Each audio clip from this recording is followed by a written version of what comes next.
Where East met West, a vast network of trading routes called the Silk Road helped spread goods, cultures, religions, and more throughout the ancient world.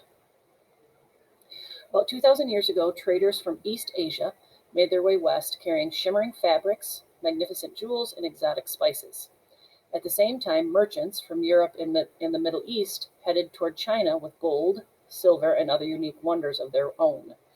Many of those traders braved treacherous conditions. They endured blinding sandstorms, scaled snow-covered mountains, and faced bands of thieves, all to trade their goods along a 4,000-mile-long route called the Silk Road. Despite its name, the Silk Road wasn't an actual road. Instead, it was a network of trading routes developed around 130 BC that began in China and connected Asia, Europe, and Africa. Eventually, the network stretched from the Chinese city of what is now called, I don't know what that is, in the east to the Mediterranean Sea in the west. Few merchants traveled the entire distance, however.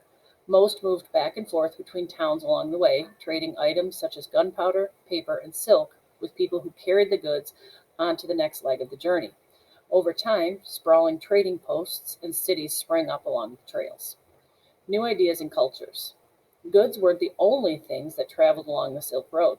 Knowledge, cultures, and religions were shared as well. Buddhism, for example, which originated in India, reached China and other Asian countries via merchants on the Silk Road. Christianity, Islam, and Hinduism also spread this way. Diseases traveled too. Experts say the Black Death, a pandemic that killed tens of millions of people in Asia, Europe, and Africa in the 1300s, spread by way of the Silk Road. End of the line. By the 15th century, more and more merchants were traveling by sea, which proved to be a way faster and cheaper way to trade goods, contributing to the decline of the Silk Road. Still, these ancient trails have had a lasting impact on the interconnected world we know today. In fact, a series of infrastructure projects that have drawn comparisons to the Silk Road are now underway.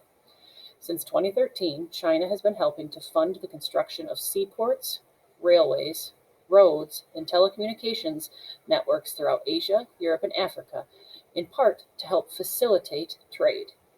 The project, which international leaders expect to be completed by 2049, is officially called the Belt and Road Initiative, but its fitting nickname, the New Silk Road.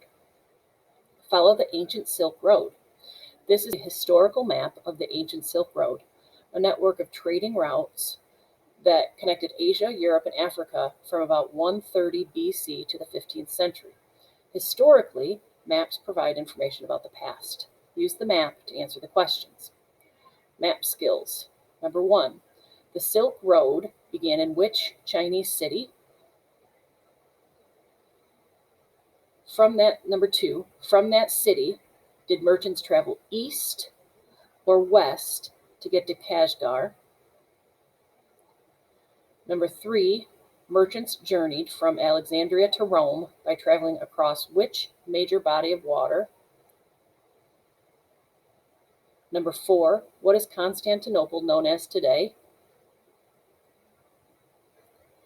Number 5, the Indus River empties into which sea? Number 6, which labeled European city is furthest north? Number 7, merchants on the northern route traveled near which mountain range? Number 8, in which direction did merchants mostly travel to get from Antioch to Baghdad? Number 9, about how many miles separate Genoa and Rome? Number 10, which labeled city is about 170 miles southwest of Tashkent?